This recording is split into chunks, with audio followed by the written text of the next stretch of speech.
주 예수 앞에 오라.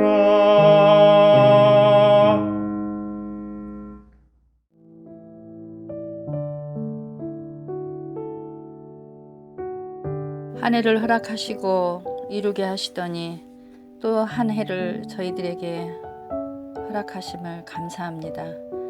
하나님 아버지, 온통 세상이 코로나라고 하는 질병 때문에 모든 사람들이 다 출입도 금해지고 생활도 금해지며 모든 방향을 잃고 우리가 정말 무엇을 어떻게 해야 할지 모르는 그런 상황 속에 있습니다.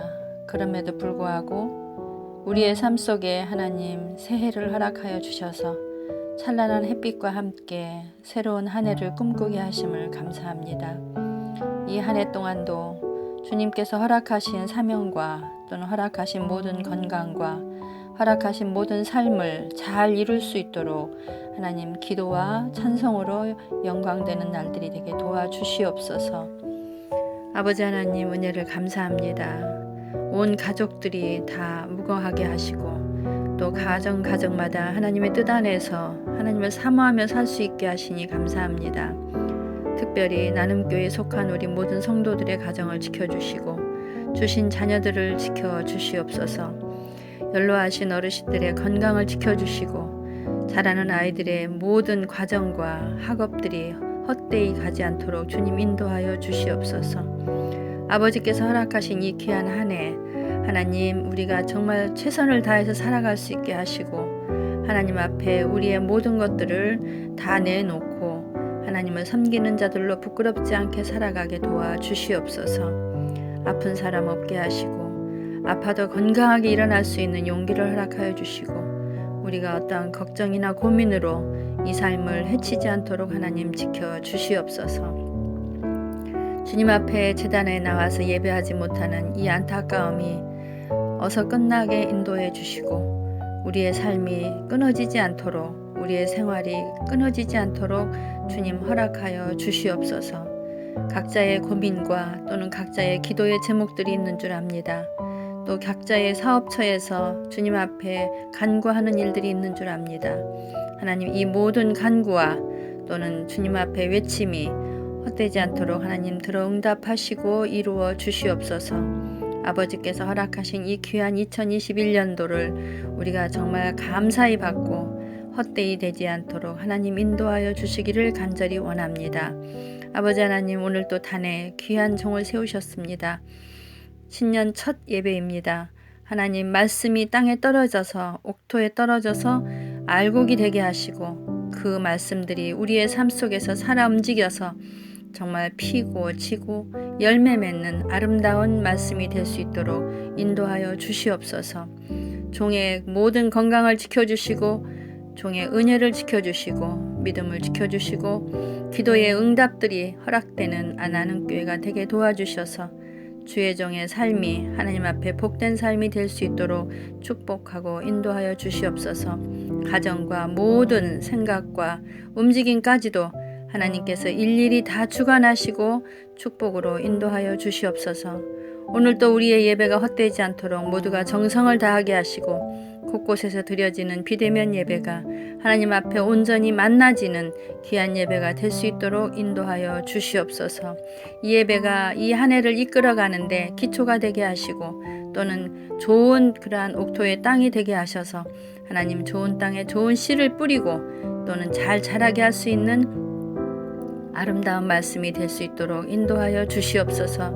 예배의 마침까지 하나님께서 주관하셔서 우리가 온전한 예배를 드릴 수 있도록 인도하시고 정말 한 명이라도 우리의 모든 나눔교회 식구들이 모든 가족들이 건강한 예배가 될 수 있도록 오늘도 지켜주시옵소서.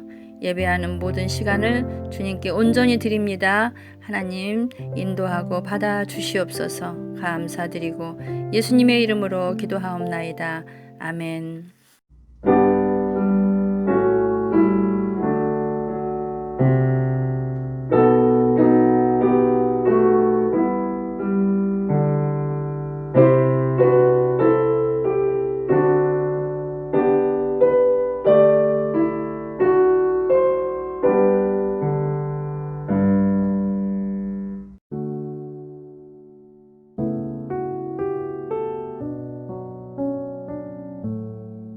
새해 첫 주일 하나님께서 우리에게 주신 말씀은 호세아 6장 1절에서 3절입니다.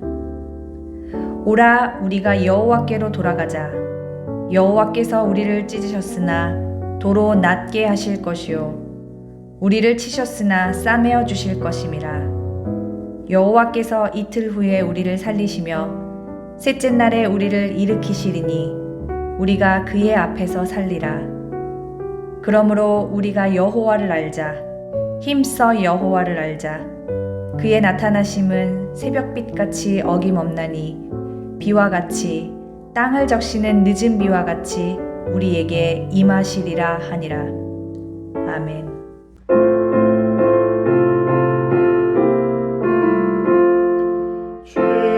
주님 우리의 마음을 여시어 말씀을 깨닫게 하옵소서. 아멘.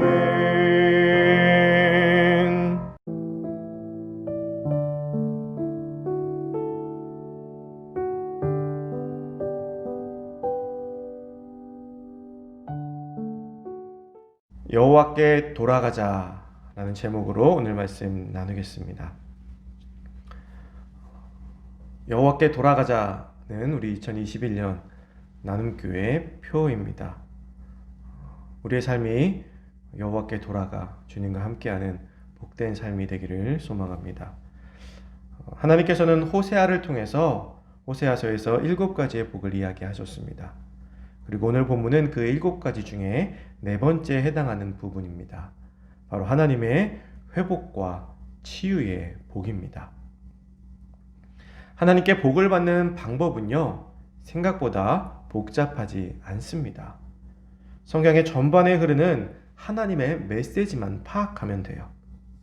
성경에 흐르는 하나님의 인류를 향한 그 메시지의 핵심이 무엇일까요? 예수님을 보내주시고 십자가를 보내주시고 복음을 주시고 그렇게 하신 이유와 목적이 무엇이냐라는 것입니다. 그것을 여러 가지로 표현할 수 있겠지만 그 중에서도 우리는 오늘 그 말을 여호와께 돌아가자라는 말로 표현했으면 합니다. 성경 전반에 흐르는 하나님의 메시지는 나에게 돌아오라라는 거예요.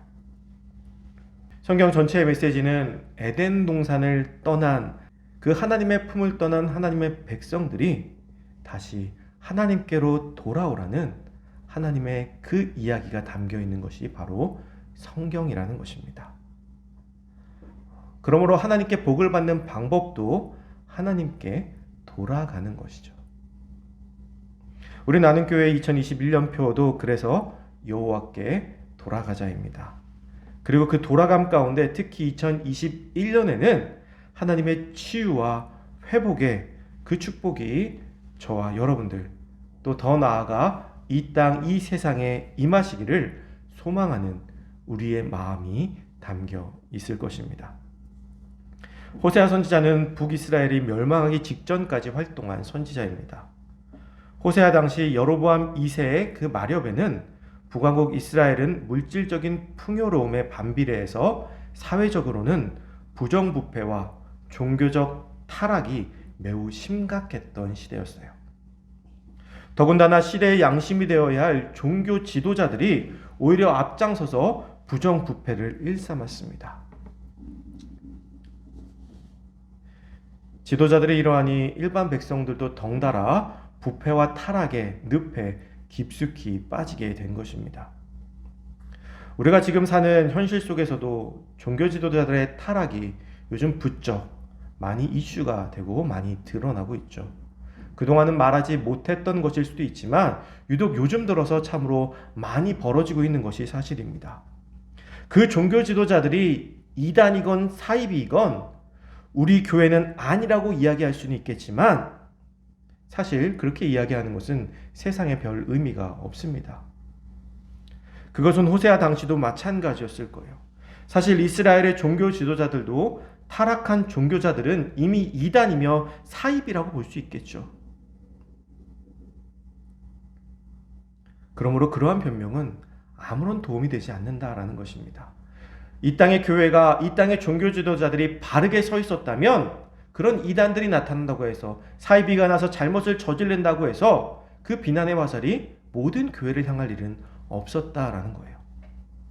호세아 시대는 참으로 암흑의 시대였습니다. 그래서 아모스는 이 죄악을 지적하면서 하나님의 공의를 외쳤고요.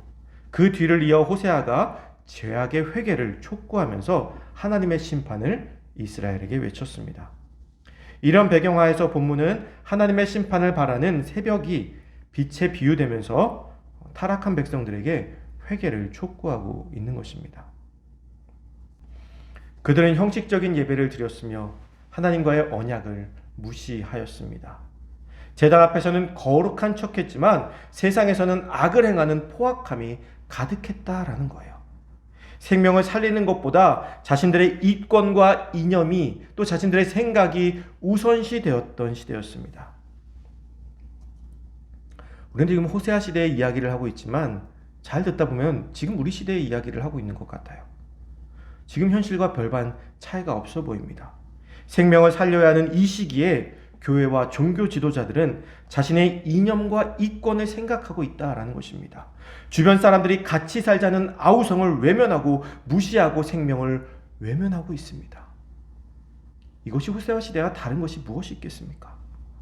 아무리 아니라고 해도 지금 하루에 1000명이 넘게 확진자가 나오고 있는 이 현실에서 우리 교회는 결코 자유롭지 못할 거예요. 그 시발점이 교회가 아니라고 자신 있게 이야기할 수 없다라는 것입니다. 너무나 명백하죠. 직접 사람을 죽이는 것만이 생명을 죽이는 것이 아닙니다. 살려달라는 음성을 외면하는 것도 생명을 죽이는 거예요. 지난주 중에 시청으로부터 전화를 받았습니다. 시청 직원분이 전화를 하셨어요. 전화하셔서 이것저것 많이 물어보셨습니다. 교회 예배는 어떻게 드리고 있냐? 모이고 있냐? 영상을 찍을 때 몇 명이 나와서 영상을 찍느냐? 마스크는 잘 쓰고 있느냐? 방역은 담당자는 누구이며 방역은 제대로 하고 있느냐? 일지는 잘 쓰고 있느냐? 이런 정말 시시콜콜한 이야기들을 다 물어보고 있더라고요. 사실 너무나 많은 것들을 물어봐서 조금은 답답하고 화가 났습니다. 그런데 한편으로는 그런 생각도 들었어요. 교회에서 얼마나 협조를 안 하고 있으면 이렇게 하나하나 질문을 만들어서 하나하나 다 체크를 하고 있을까라는 안타까운 마음이 들었습니다. 전화를 받은 게 저녁 7시가 넘은 시간이었어요. 퇴근 시간이 지난 후에 전화를 해야 되는 그분들도 참 곤욕이겠구나. 교회들이 그 전화를 받을 때마다 좀 더 친절하게 받아야 되겠구나, 이런 생각을 하게 됩니다. 그들이 왜 전화를 합니까? 같이 살자고 전화를 하는 것이죠. 지금 호세아의 외침은 우리에게도 외쳐지는 외침인 것입니다. 이러한 죄 가운데 있다가는 결국 하나님의 심판의 날이 반드시 임하게 된다는 것이죠. 그러나 그 심판의 외침에도 하나님께서는 우리를 너무나 사랑하신 나머지 우리의 살 길을 열어주셨습니다. 회복의 길을 열어주셨다라는 거예요. 우리는 비록 하나님을 배반하고 배신하지만 하나님은 우리를 너무나 사랑하셔서 하나님의 독생자 예수 그리스도를 우리에게 보내주셨죠. 예수를 믿는 자마다 구원을 얻는다고 합니다. 그 구원의 의미가 무엇입니까? 하나님의 나라로 돌아가는 거잖아요. 하나님께 돌아가기 위해서, 하나님의 백성들을 하나님께로 돌아오게 하시기 위해서 독생자를 이 땅에 보내주셨다라는 것입니다. 오늘 본문이 약속한 회복과 치유의 비결은 여호와께 돌아가는 것입니다. 오라 우리가 여호와께로 돌아가자. 여호와께서 우리를 찢으셨으나 도로 낫게 하실 것이요 우리를 치셨으나 싸매어 주실 것임이라. 여호와께서 이틀 후에 우리를 살리시며 셋째 날에 우리를 일으키시리니 우리가 그의 앞에서 살리라. 우리의 삶은 코로나19로 공격을 받고 있다면 당시 이스라엘은 아수르의 침략과 여러 왕들의 암살과 불안한 경제 상황, 정치 상황들로 인해서 힘없는 백성들은 상처투성이가 되어 있는 상황이었습니다. 지금 우리의 모습과 비슷해 보이죠. 이들이 살아날 수 있는 유일한 방법은 전능하신 하나님의 품으로 돌아가는 것뿐이었습니다. 하나님께 돌아갈 때 하나님께서 그들을 회복시키실 것입니다. 그러나 하나님의 치유가 순식간에 마법처럼 일어나지는 않을 거예요. 오늘 본문도요, 하나님의 그 치유의 역사를, 치유의 축복을 점진적으로 이야기하고 있습니다. 이틀 후에 살리시고 셋째 날에 일으키신다라고 되어 있죠. 이것은 정말 하루 이틀의 개념이 아니에요. 이것은 순식간적인 회복을 의미하는 것이 아니라 점진적인 회복을 의미하고 있다라는 것입니다. 분명히 이 땅에서 교회는 교회의 잘못으로 인해서 찢기고 상처 입었지만 우리가 다시 주님 앞에 돌아설 때, 주님 앞에 돌아선 자답게 살아갈 때 주님께서 분명히 다시 우리를 회복시켜 주실 것입니다. 그런데 하나님께 돌아가는 것은 어떻게 할 수 있을까요? 3절 말씀에 이렇게 이야기하고 있습니다. 그러므로 우리가 여호와를 알자. 힘써 여호와를 알자.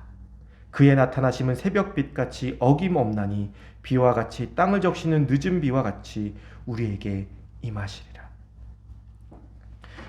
우리가 여호와께 돌아가는 방법은요, 여호와를 아는 것에서 시작합니다. 그를 힘써 아는 것에서 시작해요. 여호와를 안다는 것은요, 단순히 머리로 아는 지식을 의미하는 것이 아닙니다. 이것은 삶의 경험, 믿음의 경험을 통해서 체득하는 지식을 의미하는 거예요. 날마다 주님의 은혜를 체험하고 이것을 체득해 갈 때 우리가 하나님이 이런 분이시구나 라는 것을 알게 되는 것이죠. 즉 하나님과 날마다 함께하지 않으면 얻을 수 없는 지식입니다. 호세아 4장 6절에서 이렇게 이야기합니다. 여호와를 알지 못하는 무지 때문에 이스라엘 백성들이 허탄한 이방의 우상을 숭배하고 그로 인해 마침내 하나님의 진노의 심판을 자초한다라고 말입니다. 여호와를 알지 못한 무지 때문에 백성들이 타락했다라는 거예요. 날마다 하나님과 동행하는 삶을 살지 않았기 때문에 타락했다라는 것입니다. 그래서 이제 호세아는 오늘 본문에서 힘써 여호와를 알자고 역설하고 있습니다. 그렇다면 하나님에 대해서 우리는 무엇을 알 수 있어야 할까요? 먼저 우리는 하나님께서 세상의 주인이시며 창조주 되심을 알아야 됩니다. 하나님은요, 교회만의 주인이 아니에요. 교회만 주님의 것이 아니라는 것입니다. 이 세상, 온 세상이 하나님을 믿지 않는 사람들까지 다 포함해서 온 세상이 다 주님의 것임을 우리가 알아야 된다라는 거예요. 그리고 우리는 그가 주인이신 이 세상 가운데 살아가는 사람임을, 살아가는 존재임을 알아야 합니다. 우리나라 사람들의 특징이긴 하지만 우리나라 사람들이 해외로 여행 갈 때 무엇을 먼저 고민하고 무엇을 가장 많이 연습하는지 아십니까? 바로 그 나라의 언어입니다. 한국 사람들은요, 그래서 외국 나가려고 하면요, 언어 책부터 사요. 이상하게도요, 다른 나라 사람들이 한국에 와서요, 우리나라에 올 때 자신의 언어를 그냥 사용하지 우리나라 말을 억지로 하려고 하는 모습을 보지 못해요. 그런데 우리나라 사람은 그 나라 갈 때 가급적이면 그 나라의 말을 사용하려고 하죠. 사전을 찾고 번역기를 돌려서 이야기하려고 합니다. 이것이 사대주의다 뭐다 나쁘게 말하는 사람들도 있습니다. 그러나 로마에 가면 로마의 법을 따르듯이 그 나라에 가면 그 나라의 말과 행동에 내 삶을 맞추는 것이 기본적인 예의일 거예요. 우리가 친구네 집에 놀러 가도 마찬가지잖아요. 그 집에 방식이 있는데 내 방식대로 그 집에서 막 활동하고 움직일 수는 없는 거잖아요. 그런 의미에서 우리는 하나님의 나라에 살고 있으면 날마다 기억해야 돼요. 그럼 우리가 하나님 나라에 살고 있으면 어떻게 해야 될까? 하나님 나라의 그 규칙을, 하나님 나라의 법을 지키며 살아야 되겠죠. 그것이 하나님 나라 안에서 하나님 나라의 백성답게 살아가는 길입니다. 그것이 그리고 여호와께 돌아가는 방법이에요. 하나님께서는 세상을 이끄시는 법칙이 있습니다. 아침에 해가 뜨고 밤에는 달이 뜨고 비가 올 때 눈이 올 때 모두 다 하나님의 법칙에 맞게, 하나님의 규칙에 맞게 움직이시죠. 우리는 그 규칙에 맞게 움직이는 삶을 살면 되는 거예요. 우리의 삶 가운데 그 규칙, 그 법칙을, 하나님의 법을 한번 찾아보시기 바라요. 하나님께서 이 세상 가운데 심어놓으신 그 규칙이 무엇인지를 찾아 그것을 지키는 우리가 될 때 우리는 하나님에 대해서 조금 더 알아가게 될 것입니다. 그런데 우리가 워낙 그것을 잘 모르니까 하나님께서 예수님을 이 땅에 보내주셨죠. 엉뚱한 것을 규칙을 삼아 이것이 하나님을 믿는 것이라고 착각하고 오해하고 사람들이 서로 미워하고 돌을 던지고 있으니까 하나님께서 예수님을 보내주신 거예요. 그것이 내 규칙이 아니야 라고 말이죠. 그럼 예수 그리스도를 통해서 우리에게 보여주신 규칙이 무엇입니까? 바로 사랑이죠. 하나님은 사랑이시듯이 하나님의 모든 섭리는 그 사랑 안에서 이루어집니다. 즉 하나님 나라 안에 사는 것은요, 그 사랑 안에서 사는 것이고요, 사랑하며 사는 것입니다. 이것을 우리가 알 때, 이것을 우리가 깨닫고 또 실천할 때 우리는 하나님의 나라에 살고 있으며 하나님께 돌아간 삶을 살고 있는 것이죠. 또한 하나님은 우리의 예배를 받으시는 유일한 분이 되심을 우리는 알아야 합니다. 하나님께서 이스라엘 백성들에게 진노하신 이유가 무엇 때문일까요? 그들이 형식적인 예배, 습관적인 예배에 빠져 있었던 것이죠. 그래서 그들의 예배에는 수많은 형식과 예절이 담겨 있기는 했지만 정작 하나님은 빠져 계셨어요. 하나님이 없는 하나님을 경배하는 예배를 드리는 아이러니가 그들의 삶 가운데 있었던 것이죠. 우리의 예배도 항상 주님께 드리지만 그 정확한 전달지가 하나님인지는 우리 주님인지는 확인해 보아야 할 필요가 있을 것 같아요. 하나님께 예배 드리는 것 같지만 그 종착지는 엉뚱한 곳이 아닌지 우리는 돌아보아야 합니다. 왜 우리는 하나님께 예배 드립니까? 이것은 우리 중심의 문제입니다. 하나님 앞에 예배하기 위해서는 우리의 자세를 한번 돌아보시기 바라요. 온라인 예배를 드리고 있다 보니 제가 여러분들의 모습을 확인할 길이 없습니다. 혹시 지금 잠옷 차림, 내복 차림으로 예배 드리고 계시진 않습니까? 그 복장 그대로 교회에 와서 대면 예배를 드리실 수 있으시겠어요? 아마 그렇게 하지는 못하실 거예요. 왜? 사람들 보기에 부끄럽잖아요. 교회에 올 때 우리는 한껏 꾸미지는 못해도 부끄럽지 않은 모습으로 오려고 애를 씁니다. 그런데 과연 그 애씀이 주님께 예배드리기 위해 주님께 보이기 위함인지 아니면 같은 교인들에게 부끄럽지 않기 위해서 같은 교인들에게 보이기 위함인지 지금 이 시간 이 예배를 드리고 있는 내 복장을 보면 우리는 알 수 있어요. 평소 지금 내가 입고 있는 복장이 평소 대면 예배 때와 같은 옷이라면 같이 이쁘게 입고 있다면 우리는 그 예배 드리는 자세의 기본이 되어 있는 것이죠. 그러나 평소 대면 예배 때와는 다른 외출하기 힘든 복장으로 지금 예배를 드리고 있다면요, 예배 자리에 앉아 계시다면요, 우리는 주님께 나올 때마다 하나님께 나온 것이 아니라 사람들을 보러 나온 것입니다. 사람들 앞에 나아간 것이에요. 새해 첫 주부터 잔소리한다, 기분 나쁘게 들리실 수도 있습니다. 그러나 그렇게 해서 우리가 깨닫지 못한다면 우리는 여전히 주님의 진노를 깨닫지 못해서 여호와께 돌아가지 못하고 죄악의 자리에 머물 수밖에 없는 우리이기에 이 이야기를 안 할 수가 없는 것이죠. 이제 우리는 이렇게 주님 앞으로 다시 돌아가기 위해서 잘못된 생각과 습관을 벗어버리고 주님을 알 준비를 해 나가야 됩니다. 형식적인 예배가 아닌 정성껏 준비된 예배, 사람들에게 보여지기 위한 예배가 아닌 하나님께 드리기 위한 예배의 자세로 나아가야 된다라는 거예요. 우리가 그렇게 주님 앞에 나아갈 때 우리는 주님을 조금 더 알게 될 것입니다. 또 우리가 겪고 있는 이 시련의 참 의미를 깨달을 수 있게 될 거예요. 무엇보다 주님을 알기 위해서는, 주님께 돌아가기 위해서는 우리에게 기도가 필요합니다. 어떤 문제가 생겼을 때 그리스도인들이 가장 많이 주는 대답이 무엇인지 아시죠? 기도할게요 라는 대답입니다. 기도합시다. 기도해 봅시다. 기도할게요. 물론 형식적인 대답으로 보이기도 하지만 우리에게는요, 기도 외에는요, 하나님께 갈 방법이 없습니다. 가끔 누군가 저에게 어려운 이야기를 하면, 아, 그래, 힘들구나.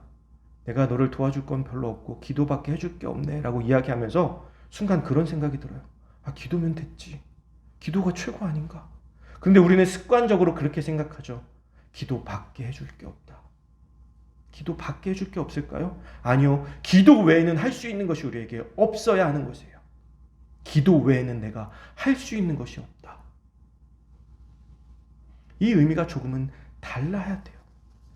기도만이 우리가 살 길임을 우리가 알 때 우리는 주님을 알아가게 되는 것이죠.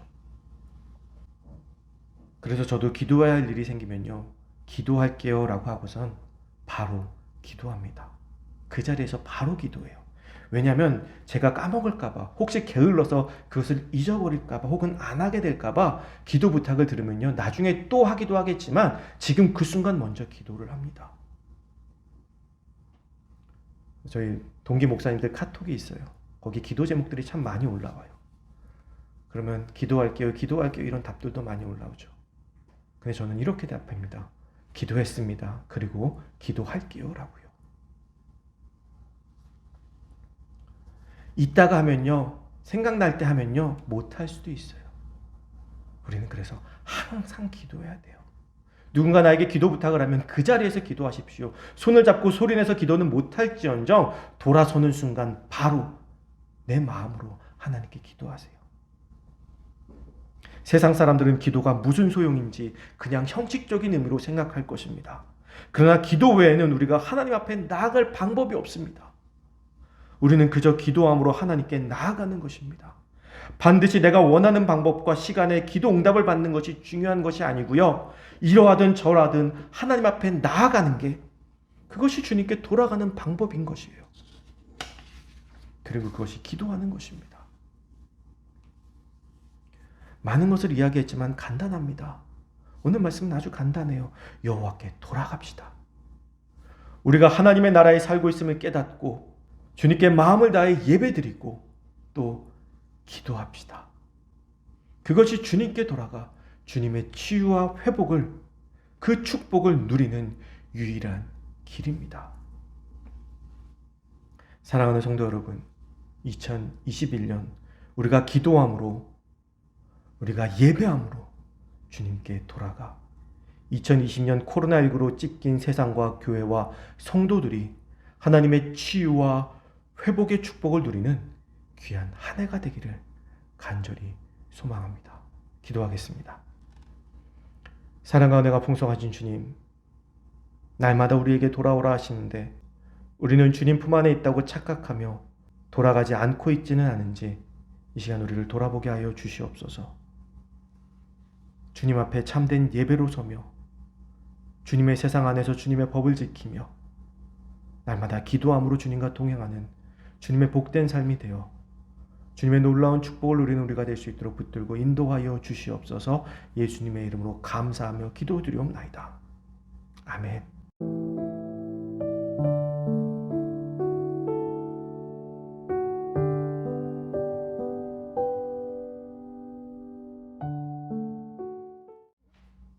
교회 소식 전해드리도록 하겠습니다. 우리 옆에 있는 사랑하는 가족들을 쳐다보면서 사랑합니다, 사랑합니다 인사하도록 하겠습니다. 꼭 한 번씩 안아주세요. 사랑합니다, 사랑합니다. 우리 주님께로 돌아갑시다 라고 인사해 주시기 바랍니다.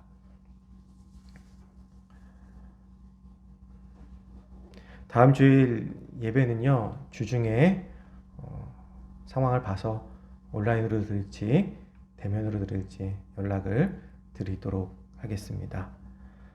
함께 축하해 주실 소식이 있어서 전합니다. 우리 서재직 집사님 또 이현인 선도님 가정의 장남인 서현진 군의 결혼식이 1월 10일 주일 1시에 충남 아산에서 있습니다. 이미 카톡으로 받으신 분들도 계실 텐데요. 다들 진심으로 축하해 주시고 코로나19로 어려운 가운데 출발하는 새 가정을 전심으로 축복해 주시고 또 기도해 주시기 바랍니다. 예배가 끝나자마자 이들을 위해서 기도해 주시기를 부탁을 드립니다.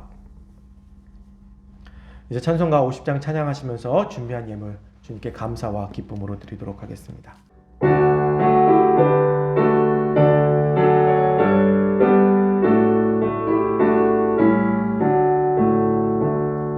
내게 있는 모든 것을 아낌없이 드리네.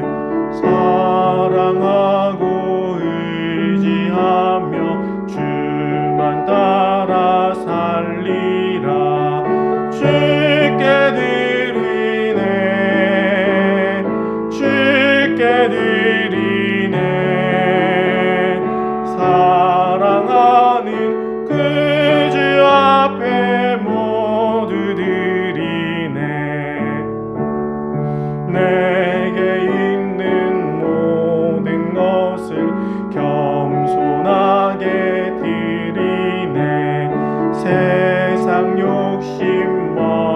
위하니 나를 받아 주소서. 주께 드리네 주께 드리네 사랑하는 그 주 앞에 모두 드리네. 내게 있는 모든 것을 주를 위해 드리네. 주의 성령 충만하게 내게 내려 주소서. 주께 드리네 주께 드리네 사랑하는 그 주 앞에 모두 드리네. 아멘. 사랑과 은혜가 풍성하신 주님, 2021년 새해 첫 주를 맞이해서 주님께 예배드리게 하심에 감사를 드립니다. 주님께서 주시는 은혜의 말씀을 붙들고 주님께 돌아가 참된 주님의 나라의 백성답게 살아가는 우리가 될 수 있도록 인도하여 주시옵소서. 신령과 진정으로 예배드리며 날마다 기도함으로 주님 앞에 나아간 우리가 될 수 있도록 붙들어 주시옵소서. 또한 새롭게 출발하는 가정을 주님께서 축복하여 주사 그들의 주님의 인도 가운데 있게 하시며 주님께 나와 주님께서 주는 놀라운 축복을 누리는 복된 가정이 될 수 있도록 또한 주님께서 인도하여 주시옵소서. 이제는 우리 주 예수 그리스도의 대속하신 은혜와 크고도 놀라우신 하나님의 사랑과 성령님의 감동, 감화, 교통하심이 주님 앞에 돌아가 하나님의 놀라운 축복을 누리는 귀한 성도들과 그들의 가정과 그들의 생업 위에 이제부터 영원까지 함께 하시기를 간절히 축원하옵나이다. 아멘.